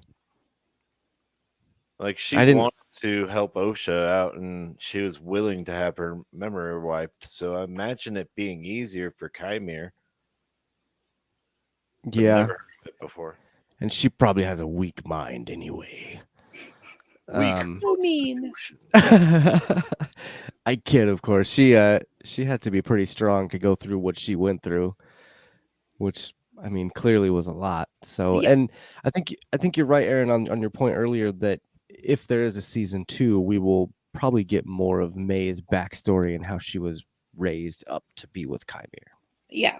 Yeah. It'll be like unlocking her memories, kind of like in Jedi Outcast, when they would unlock his memories and you'd get a new power every time you unlocked a core memory. Yeah, so we'll see. I hope they make a season 2 with that, especially just because I want to see more of May and her story and her backstory. But we will see. The final thing of this episode in this season is Vernestra going and basically lying to the Jedi Council. Phil, what are your thoughts on the lies to the Council? You're muted. Mute. Hey, there we go. I think it's a great way of her covering her own tracks, but also, like, not just for the things that are already done, but kind of preemptively giving herself cover for whatever she is about to go do in her quest to find Chimere. Yeah. And she did have a really good monologue during that scene as well, which That was just so pretty happens to good. be your one-chimer. So let's go ahead and play that. He was my friend. He was a kind, brilliant, compassionate man. And he did a terrible thing. So now that scene from her talking to May right there leads into her talking to the council. And she's basically telling the story about him making the mistake and we think he took his own life, all this stuff. She knows exactly what happened. She saw the echoes. When she got to there, she immediately started seeing the echoes in her head of what had happened before. And she apologized to Saul. Yes. And was that an apology for his death? Yes, but also for what she was going to have to do. For his legacy. Also an apology for what she was going to have to do to his name. Yeah. You know, but hey, I mean, at least she gave him a sick funeral. Oh yeah, dude. No, and I Viking funeral for the win. Always. Quick, Erin, get the mead. Wait, I don't have any down here. Damn it. I have it written into my dying will that I have to be burned alive. Oh, burned alive or no, burned dead or burned dead. Open fire. Sorry, open fire. There's a crematorium here in Colorado that is the only certified crematorium that allows you to have an open air pyre cremation. I'm gonna need you to send me that. Crestone. Oh yeah. Justin, are you gonna be in your Vader mask when you get burned alive? The Vader mask underneath, like all the oils and wrappings. Yeah, that'd be dope. I mean, if you're gonna go full pyre funeral, then you need to have the Vader mask just like he did in Jedi. Well, hopefully it melts the same. That'd be dope. Yes. I don't think my wife would want it, but like, hey, Josh, if I die before you, take my head. I'm not gonna take your head, just take it home. Just keep it on your stuff. Just put it in a jar. Label it Abby Normal. This video will be used as a legal document in the future. It is. See, Your Honor, he said if I die before you to take his head. I am requesting his head now. Nice head. I think after I burn. After I don't care what his wife says. Give me the head. So I was thinking about the statement there where, he took his own life, and in a way he kind of did. I think there was part of him that could have overpowered May, but I think he was also kind of done, and he was accepting his guilt, and that this was the fate for his guilt. So he just and kind of going back to the it's okay, bringing that for himself. He's like, it's okay. This is how it ends. I am done. My life is literally in her hands, and I give it to her. So I did not ever see it like that, and I love why we had it. It's a little poetic. Yeah, and morbid. Yes. Beautifully beautiful though. Yep. I completely agree with that. I really liked it. I love that now we're seeing the corruption of the Jedi too, and how she's manipulating all of those fools. Mm-hmm. But they're still gonna get homie said, I still want to do an audit. So yep. I'm sure season 2 will have a bit of an audit. You'll have these senators walking around with little Yoda, and senators will be like, and their little check boxes. Yeah, they'll be like touching the tops of whatever cabinets and being like, "Look at how dusty this is, Master Come Yoda." on, people. So, You guys need to so clean I more. got a little bit of an issue on the last scene. Yeah. Are you a talking this scene right here?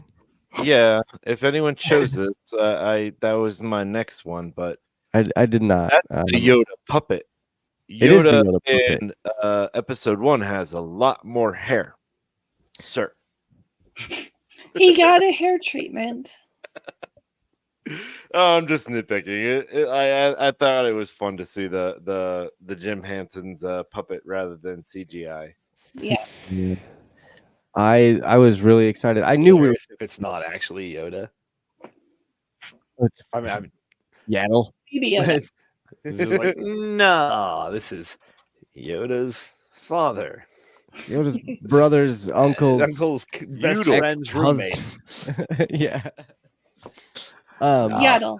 I just think it would be hilarious if they introduced another Jedi of his species. Oh my God, the fans would revolt, dude. That's Yoda. They're There's no already way. revolting. Let them do it. That was sort of They angry. burned down Disney World, though. Tangential. I'm obsessed with Yoda's like doors, the chambers to like. Yes. I'm sitting there and I'm just like, I need these. I need these. So, those what things are pretty pretty much everybody in the world doesn't know is that my husband and I have been like slowly styling our living room after Art Deco Star Wars. So we've got like black and gold things, and we've been playing with some motifs. We're gonna design some tables and stuff that are all kind of inspired by the Star Wars world, but with Art Deco twist on it. So I am 100% stealing those doors from Yoda. Yes. Do it. That is awesome. Turn them into hard doors. Yes. Yeah. I've got Those are the super cool, yeah. my closet Yoda's door. We always- need to finish it, but it's all the keystone from Rebels. Nice. Oh, So we're gonna Nice. do some gold inlay and stuff in there now. I love that. You have to send some pictures. Will do. Those are cool. Yeah, but seeing Yoda was not a surprise for I think any of us. We had No. talked about this before the season even started that Yoda would make an appearance some way somehow. I think, over if 900 I'm not mistaken, I'm pretty years. sure that I even said that Yoda would probably make his appearance on the final scene of the series or the season. Well done. You I'm did. pretty sure. I'd have to go back and check, but Episode 2. I'll take that. I'll take it. Episode 2, like you know. I was right about Plagueis. You were. absolutely were. Yeah. I was iffy on that one. I didn't think he would actually show up. But it's pretty cool that both of those characters did. That we got to see 2 cameos from not only from Legends, but also from the actual Skywalker saga. Speaking of haters, people were bitching about Yoda being in this show. Because they said they I weren't don't going know. to show him. I don't know. I really don't Quote know. unquote fans. I read something. There was one site that was complaining because if this is 120 years in the past, I'm pretty sure Yoda would look younger. And it's like, well, he was 800 at this point. He's like 775 years old, dude. Still pretty Gonna look freaking old. Very different. Yeah. I mean, come on, man. Grogu is still a baby and he's like 55. So like stop it. But it was cool to see Yoda. And even if it was just a quick scene, it was pretty fun. Before we get into questions and ratings, was there anything else that you guys wanted to cover or any notes that you wanted to throw out there or anything like that?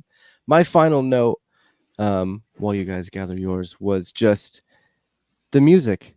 The music in this episode especially redeemed itself from that ridiculous pop song in last week's credits. I really enjoyed all the music in this one, even the chanting and stuff. It worked really well for the episode. They did a really good job with that. So, Is there a way that we can just like listen to the soundtrack of these TV shows anywhere? sometimes they're on Spotify. I Okay. mean, most of the time they're on Spotify. I would I imagine. use Pandora usually, so I'll have to Oh, okay. reactivate my Spotify account and start like downloading shit. Yeah. Yeah, like I said, that Plagueis novel is free on there right now for the audiobook. So. And I'm Yeah, I've heard gonna there's a lot of good listen to it. audiobooks Thank you, on Josh. Spotify. Yeah, dude, for sure. I listened to a few chapters on the way home from Denver a couple weeks ago. And it Nice. was Very cool. very So- fun. So is that Legends or canon? Technically, it is Legends. Yeah.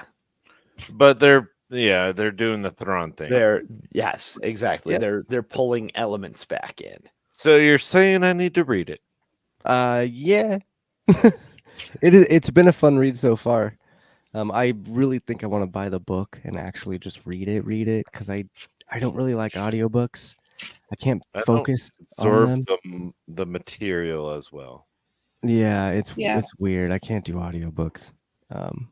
But that's why I only listened to a couple chapters. I had an 8-hour drive. The way home it was 10 hours because of Oof. like storms and stuff. I could have been done with that book, but it can only take a couple hours because then my mind starts to wander and I'm like, oh shit, what did he just say? What's he describing? Oh my god. But yeah, so did you guys have any other notes or anything you wanted to cover?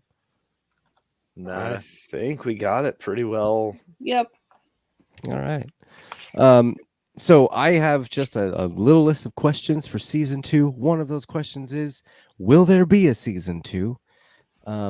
Right All now, other questions after that are irrelevant until that one gets answered. Yes. pretty much. That's pretty much how that goes. But with all the like, I don't know, there was a lot of hate. But I don't feel like it was. I feel like there was just as many people, if not more, that enjoyed this series. The haters were just really loud. They often are. Yeah. They're starting to be a agree. little. Yeah, they're starting to be a little overwhelmed with the people that enjoy this show now, and it's nice to see that in comment threads, people sticking up for the Acolyte, and the hashtag renew the Acolyte has been trending for. It was trending for at least a day or two. So that's pretty cool. If So I have a theory about this. Disney is Okay. a large Must be enough bunnies. Sorry. Disney is a large enough corporation to know how to manipulate social media. So maybe they're hiring trolls in order to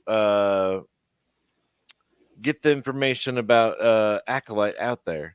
Hence why Get it people is the talking. most popular Disney series out there. Well, the biggest trolls are the supposed like biggest fans of Star Wars, like Mike Zero and Star Wars Theory. They're paid.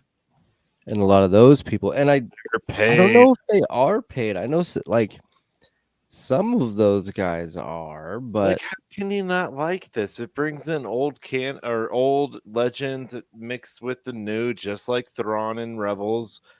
It's going to be a lot like Rebels. The first season people don't like, and mixed in there. Like me, I like the back half, and then the second season further on, you're hooked.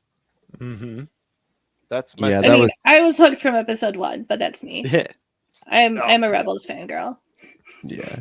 uh, Rebels took me a minute. It was something that I brought it. It sucks. It was we talked about this in our Discord channel. Which, by the way, if you'd like to join our Discord, go in the notes in the show notes of the podcast, and you can get onto our Discord. But we were talking about how just Rebels. I just want to remind everyone that the first like 10 episodes of Rebels, people were like, "What the fuck is this?" and Yep. and then Darth Vader came in at the end. And it was like, oh, okay, well, like let's watch season 2 and see what happens. And then it just became one of the greatest shows in Star Wars history. So I'm not saying the Acolyte will become one of the greatest shows in Star Wars, but there is potential for some really, really good stories. And I know a lot of people complained about the writing of this show, but I don't see it as much, I guess. Maybe it's because I'm not a writer and I'm not paid to do that. I'm just here to enjoy what we get, what we're lucky enough to get as Star Wars fans. Mm-hmm. And I mean, of course, there were a couple little plot holes and things, and like Kiadi Mundi was in there. I think that's what started everything was Kiadi Mundi. But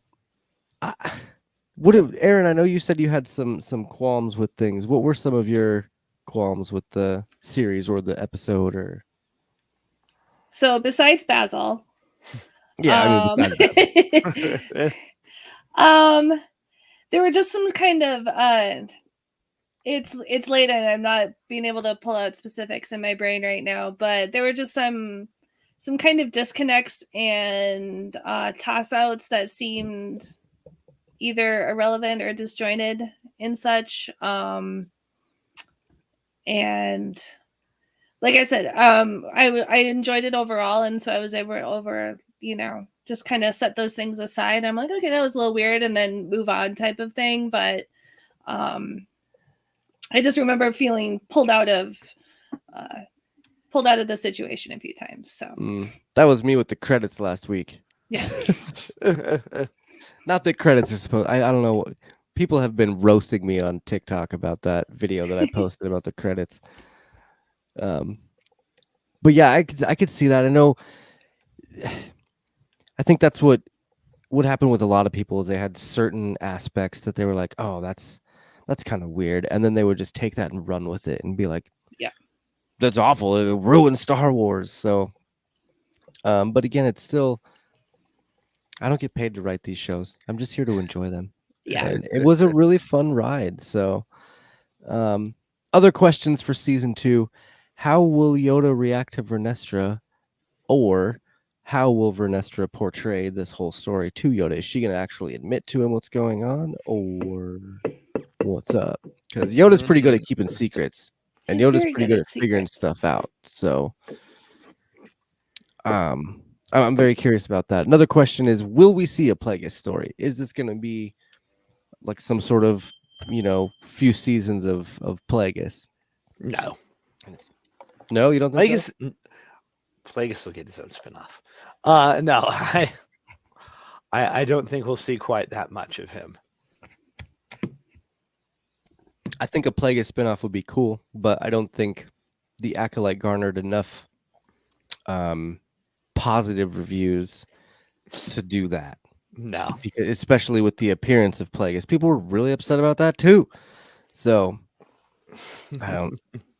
I think if they do a Plagueis story, it'll be brief in the background, and it will be like the Acolyte will end.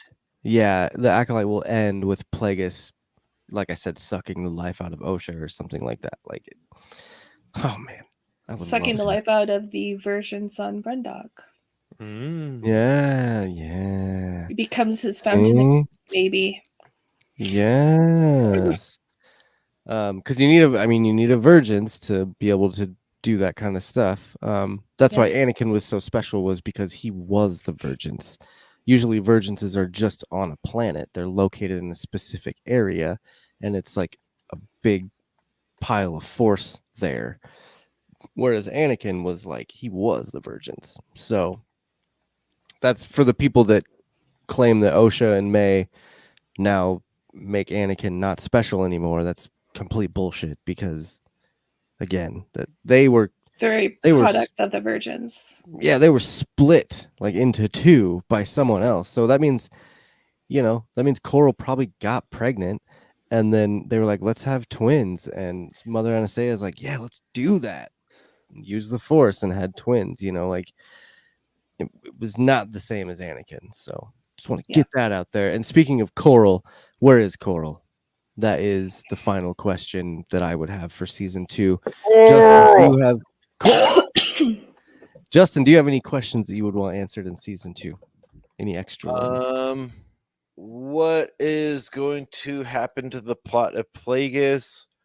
Okay. How does Yoda fit in? And yeah, no, these are all. Yep. All right. Yeah. Phil, did you have any questions? Yeah. How far is Osha gonna go? How far will she continue down this path? Will she kill Chimere? Will she will she in turn get her own redemption arc? Nah, she'll be dead. Everyone in this series is gonna die at some point. I Yep. mean, yes, eventually. We are all Okay, sure. We will witness their death in this series at some point. And it won't be no Titanic 84 years ago bullshit either. It'll be like lightsaber stuff. So, Erin, were there any other questions that you would have for season 2? One thing I had kind of thought about is, these two were split, with this virgins. Will there be a convergence? Will they Where they get become put back into one? Will they become one? I've thought about that same thing. And it would be really cool to see Plagueis just mold them back into one being, and then they're like, oh my god, we're one again, and then he just grabs them and sucks the life out of them like Yoink. That's just oh man, your soul is mine. Yeah, so Okay, Shankson. I think I like that too. It would be a really fun story to see them like come back together. Cool. Those are all great questions. I think we've wrapped up this episode pretty well. So let's move on to the final segment so we can get on out of here and go to bed, huh?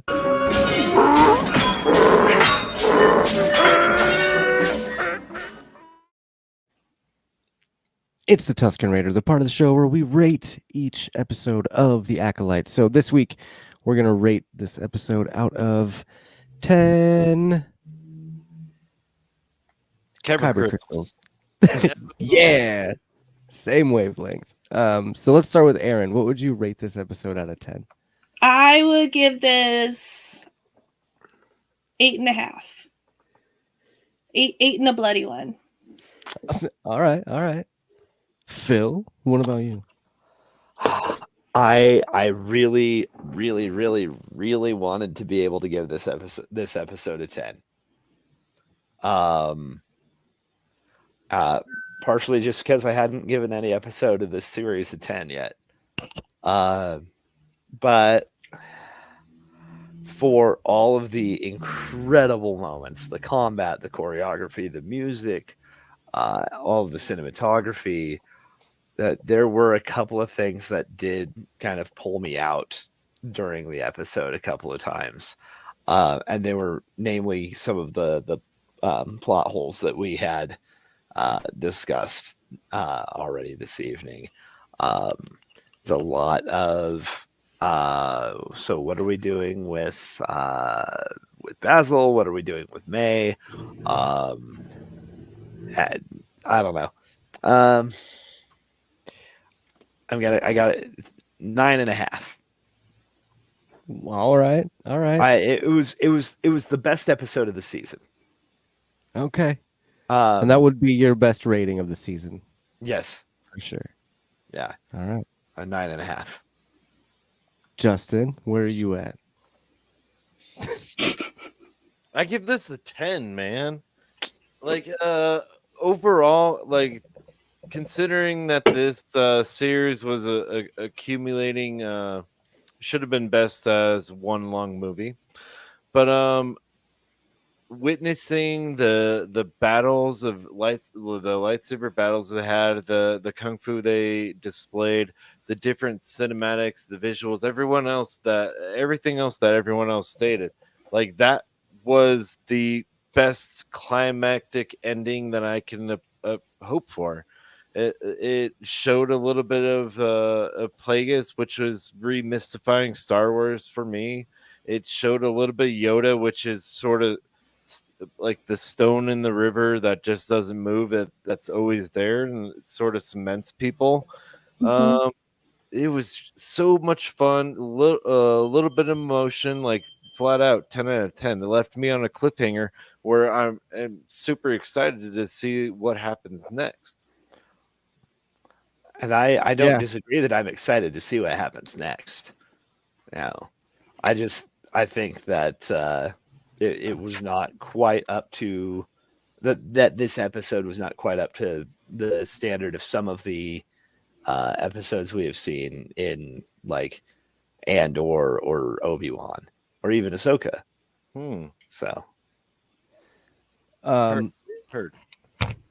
I actually agree with Justin. I am rating this a 10 as well. And one of these reasons, one of the biggest reasons, is actually a conversation that I had with Jesse yesterday on the Discord.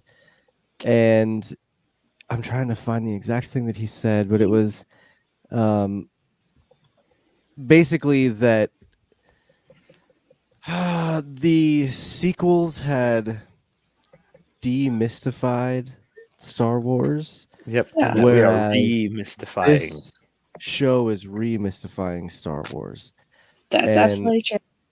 the And kyber that's crystal, why I bumped it up to a 9.5. yeah, the bleeding of the crystal, Plagueis, Chimere's mystery, the witches, the Jedi being who they are in this series. I mean, it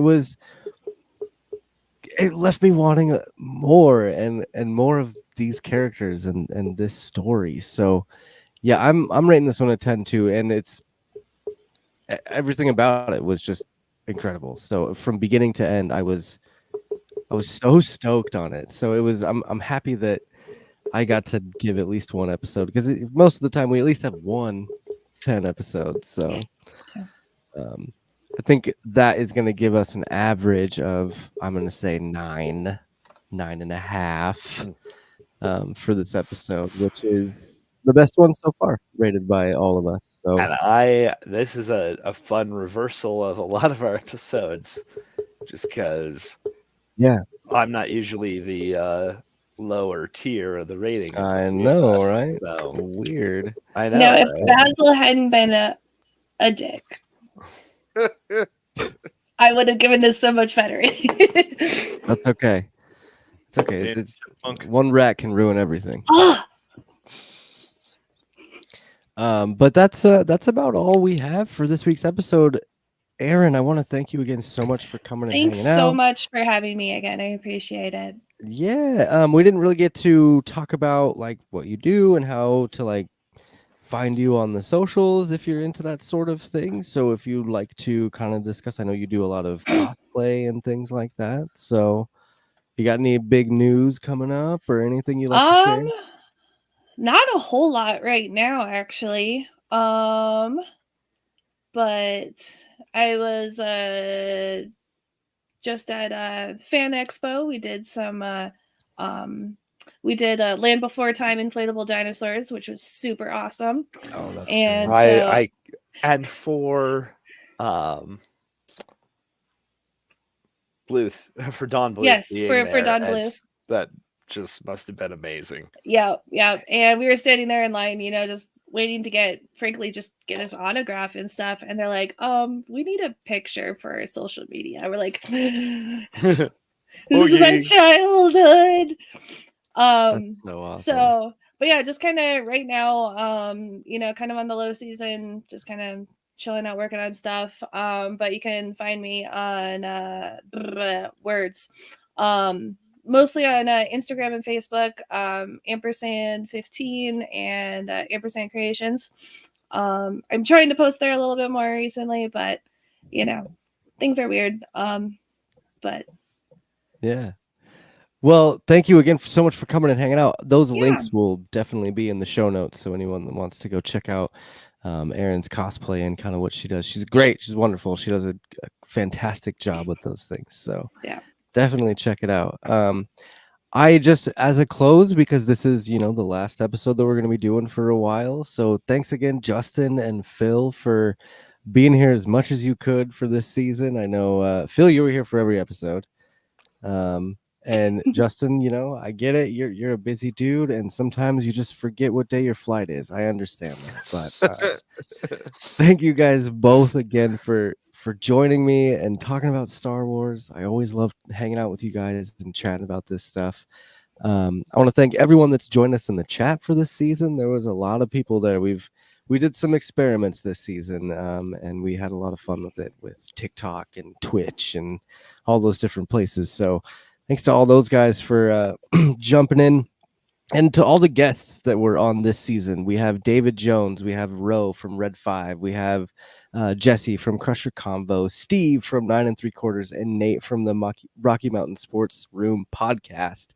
And of course, Erin, thank you guys all for coming on and taking time out of your week to talk about this nerdy little show that we like to watch, and hanging out in our corner of the internet. It's been Absolutely. complete blast. So like I said earlier, we don't really have any plans for anything. So I'm taking a little break from podcasting here just to kind of reset, recoup. But Twist My Arm will be back with some interviews in the fall. So I will be talking with some pretty cool bands here soon. And I am excited to get those interviews going. And then Quest Me, we'll do something random eventually. We'll do some random live shows here and there. And Skeleton Crew's coming up soon. So we'll have to, that'll be the next show that we break down. So I look forward to that. I think it's in January is when it comes out. So we'll have a nice little, We'll be around. yeah, we'll have a nice little winter podcast run. So yeah. So with that all being said, let's do a little bit of a sign off. I actually don't have a closing video, so we're going to do a sign off and wave bye to everybody, and then we'll get out of here. So for Quest Me, I have been your host. And I'm Justin. Thank you for being with this season. I'm Phil. And I'm Erin. Yes, that was great. That was perfect. And of course, my name is Josh. We are going to talk at you very, very soon. May the Force be with you.